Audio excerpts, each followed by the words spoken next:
Kabupaten Tuban memang tepat bila mendapat sebutan Bumi Wali, sebab hampir di setiap pelosok kecamatan di Kabupaten Tuban ada peninggalan sejarah penyebaran agama Islam yang dilakukan kekasih Allah atau wali. Salah satu objek peninggalan sejarah perkembangan Islam di Bumi Wali yang cukup potensial adalah makam Wali Punjul. Makam terletak di Desa Ngepon, Kecamatan Jatirogo, Kabupaten Tuban. Sebuah peninggalan bersejarah yang perlu dilestarikan eksistensinya sehubungan dengan awal masuknya agama Islam ke tanah Jawa dengan Wali Songonya.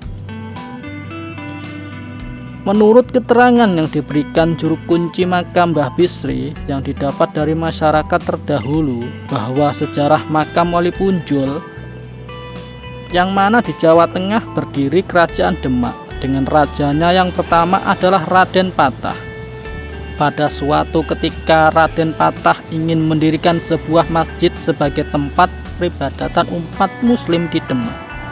Agar keinginannya dikabulkan oleh Allah, beliau menyelenggarakan upacara besar-besaran dengan mengumpulkan Wali Songo untuk berunding bagi tugas demi kelancaran pembangunan.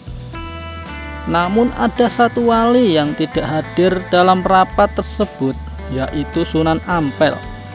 Oleh karena Sunan Bonang yang bertugas sebagai penyelenggara, maka beliau berencana meminta bantuan dari Sunan Ampel yang berupa kebutuhan pangan. Sunan Bonang mengutus seorang santri yang bernama Abdul Rohim, yang mana beliau diutus untuk menghadap Sunan Ampel di Surabaya. Berhari-hari Abdul Rohim berjalan menyusuri hutan belantara yang masih rimbun dan sangat tidak aman. Karena suasana saat itu masih mencekam, banyak terjadi perampokan dan pembunuhan yang dilakukan oleh sekelompok pemberontakan Majapahit.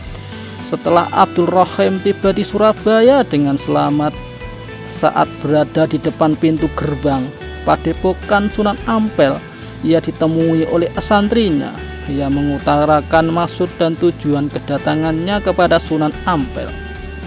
Saat santri Sunan Ampel mau matur atau lapor kepada Sunan Ampel, beliau sudah tahu siapa yang datang untuk menghadap.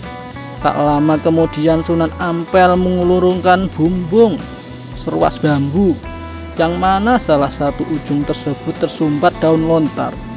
Sunan Ampel berpesan agar Abdul Rohim tidak membuka benda ini di tengah perjalanan.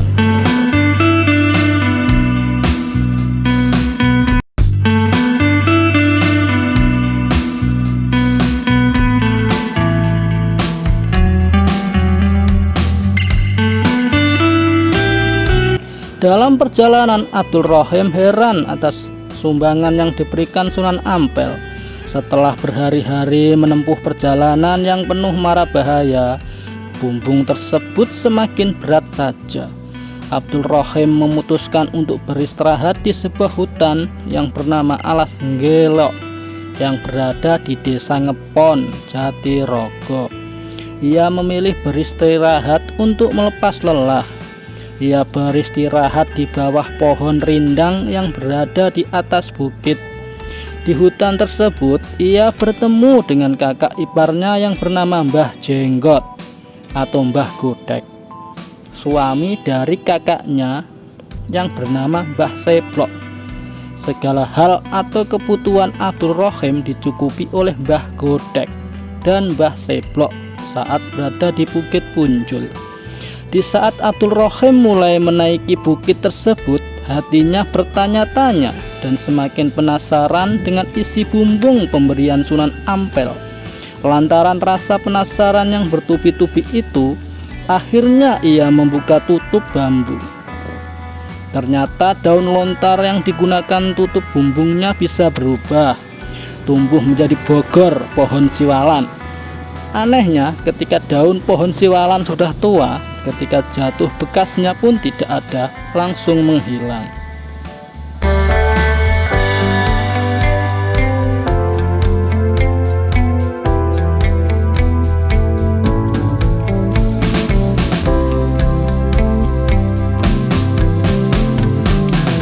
Ketika bumbung dari bambu itu terbuka, keluarlah beberapa hewan yang beraneka ragam, berbagai macam serangga, harimau, babi hutan, monyet, dan ular. Ada pula berupa hewan peliharaan berupa seekor sapi yang masih terikat dengan dadung atau ditaleni. Di setiap sapi tersebut mau keluar, Abdul Rohim berusaha menahannya agar tetap berada di dalam bumbung. Rupanya usaha Abdul Rohim sia-sia. Seekor sapi tersebut keluar dan berlarian ke sana kemari.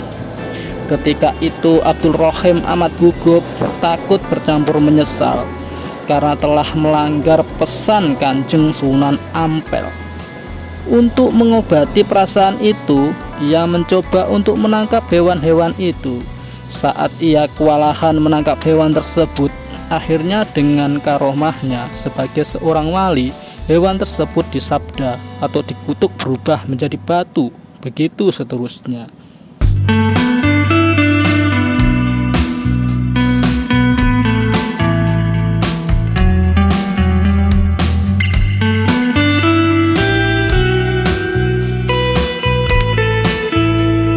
Setelah semua isi bumbung keluar, Abdul Rohim memutuskan untuk menancapkan bumbung tersebut di atas bukit Punjul dan tumbuh menjadi pohon bambu yang rindang. Menurut ceritanya, dahulu bambu tersebut tumbuh di sebelah utara makam dan masyarakat meyakini bahwa itu adalah bambu keramat. Namun saat itu bambu tersebut sudah habis dan tiada.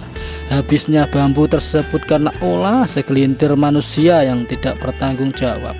Padahal itu merupakan bukti sejarah, jelas Mbah Bisri. Abdul Rohim amat menyesal dan berdosa. Lalu ia bersimpuh di tanah untuk bertobat. Nah, tanah yang ditempati itu amat berdebu sehingga seluruh badannya menjadi penuh debu. Bahasa Jawane adalah kepon atau ngepon, yang berarti duduk atau tidur-tiduran di atas tanah.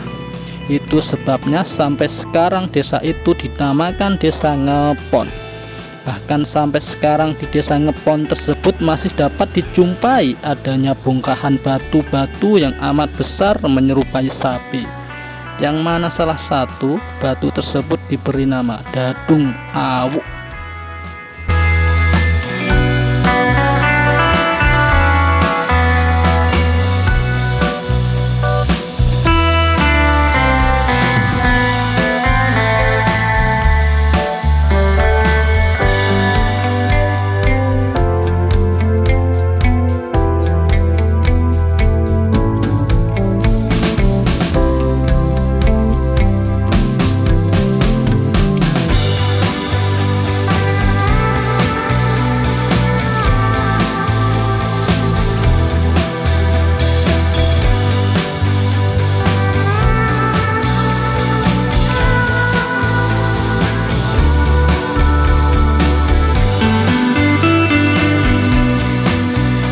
Sedangkan nasib Abdul Rohim amat takut. Ia tidak berani ke Demak karena takut mendapat murka dari Sunan Bonang. Ia memutuskan bersembunyi di tempat itu sambil menyiarkan agama Islam di daerah sekitarnya agar kesalahannya diampuni oleh Allah. Dari situ masyarakat Ngepon semakin yakin bahwasanya Abdul Rohim adalah seorang wali. Hingga kini makamnya pun masih tetap dirawat dengan maksimal. Tampak bangunan dan tangganya sekarang makin kokoh, terbuat dari beton. Telah cukup lama Abdul Rohim menempati kawasan itu, orang-orang di sekitarnya mulai berdatangan untuk berziarah. Mereka meyakini Abdul Rohim sebagai wali kekasih Allah, sehingga ketika beliau telah wafat, beliau lebih seiring dengan disebut sebagai Mbah Punjul. Pungkas Mbah Bisri.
Sedangkan nasib Abdul Rohim amat takut. Ia tidak berani ke Demak karena takut mendapat murka dari Sunan Bonang. Ia memutuskan bersembunyi di tempat itu sambil menyiarkan agama Islam di daerah sekitarnya agar kesalahannya diampuni oleh Allah. Dari situ masyarakat Ngepon semakin yakin bahwasanya Abdul Rohim adalah seorang wali. Hingga kini makamnya pun masih tetap dirawat dengan maksimal. Tampak bangunan dan tangganya sekarang makin kokoh, terbuat dari beton. Telah cukup lama Abdul Rohim menempati kawasan itu, orang-orang di sekitarnya mulai berdatangan untuk berziarah. Mereka meyakini Abdul Rohim sebagai wali kekasih Allah, sehingga ketika beliau telah wafat, beliau lebih seiring dengan disebut sebagai Mbah Punjul. Pungkas Mbah Bisri.